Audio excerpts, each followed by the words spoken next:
Bom, aparentemente o novo esporte dos millennials é criticar a geração Z, né. Disse que a geração Z é preguiçosa, que a geração Z é de pessoas fracas, que eles não largam o celular e por aí vai, né. Muitas pessoas estão falando que é uma geração perdida, né.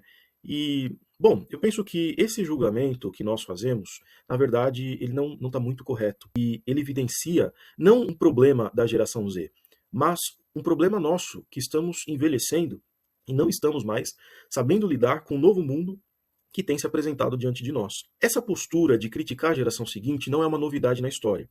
Esse é um ciclo que se repete, se repete, se repete desde a antiguidade. Faz mais de 1000, 2000 anos que o ser humano pratica esse esporte, de criticar a geração seguinte.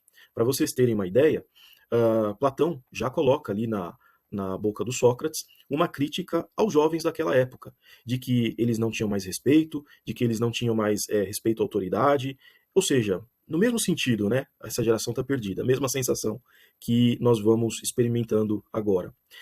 Na filosofia também, o Aristóteles explica que esse pessimismo dos mais velhos se dá porque eles já acumularam uma determinada quantidade de memórias, eles têm uma história, nós já temos uma história, né? A minha geração aí com já mais de 30 anos de história, então nós vivemos em partes de memórias. Já não vivemos tanto de esperanças ou expectativas. Não que nós não tenhamos, mas nós equilibramos essas expectativas sobre o futuro, esse deslumbramento com o mundo, com aquilo que nós já vimos, com a experiência que nós já tivemos. Então, isso é um sinal de que nós já estamos aqui há algum tempo. E as pessoas que estão chegando estão descobrindo o mundo agora e vão formando suas vidas, suas memórias, enfim. Vindo um pouquinho mais para perto de nós, a geração dos anos 20 também foi muito criticada como geração perdida. E se nós pensarmos, geração dos anos 20 é geração dos nossos bisavós, tataravós. Nos anos 70 e antes ainda nos anos 60, com o surgimento do rock e da contracultura, os mais velhos ficaram absolutamente chocados. E a geração dos nossos avós. E se achava que, bom, tinha acabado tudo, porque eles não queriam mais saber de nada, eles queriam, enfim, estavam revolucionando, né, o mundo, se vestindo de um jeito estranho, falando de um jeito estranho, portando o cabelo de um jeito estranho, usando barba. E isso, para os mais antigos, era um susto, né? Bom, o mundo aparentemente está acabando. Nos anos 80, a mesma coisa, né? A gente teve aqui o nosso rock nacional, aquela questão das garagens, a música de contestação, e aí parecia também que tudo estava se acabando.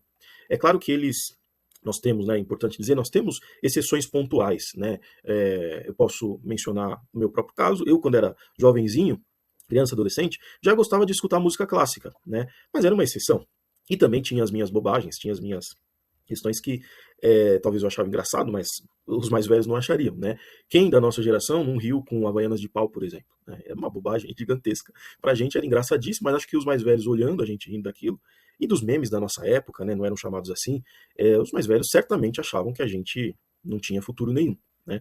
As coreografias da TV, quem não lembra, né? Aquilo que passava nos anos 90 na TV, né? Hoje acho que não seria aceitável. Aquilo que era dito na TV, enfim, tem vários motivos ali para nós também termos sido criticados pelas gerações anteriores, mas aparentemente nós fazemos uma certa limpeza dessa história, né? E pela crítica e pela postura que nós assumimos, criticando dessa forma a geração atual, parece que nós éramos muito eruditos, né? Estudávamos ciência, escutávamos música clássica, apreciávamos grandes obras de arte e trabalhávamos 24 horas por dia e ninguém se queixava de nada, ninguém bagunçava nada, ninguém desobedecia os pais.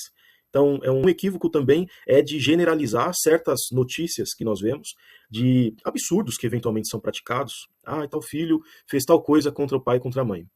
Um absurdo, algo muito ruim, algo que choca, mas às vezes dá a impressão, olha essa geração. Calma lá, não é bem assim, né? Tem muita gente boa por aí surgindo e chegando no mundo.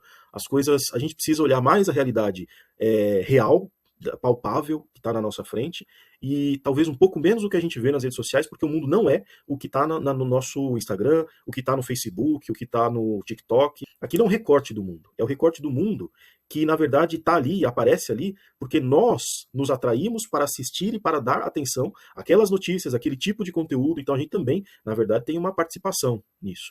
E o mundo real, ele está bem longe de ser tão trágico quanto muitas vezes parece. É como uma pessoa que, na nossa época, só assistisse lá o programa do Datena. Bom, acabou o mundo, né?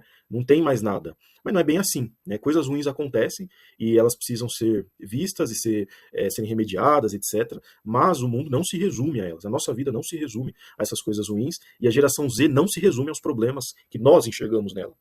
E outra coisa, esse mecanismo de comparação também mostra um segundo problema, que é o seguinte: existe uma assimetria psicológica. Nós, por defeito da nossa imaginação, não comparamos o jovem de, sei lá, 15, 16 anos de hoje com o jovem de 15, 16 anos que nós éramos.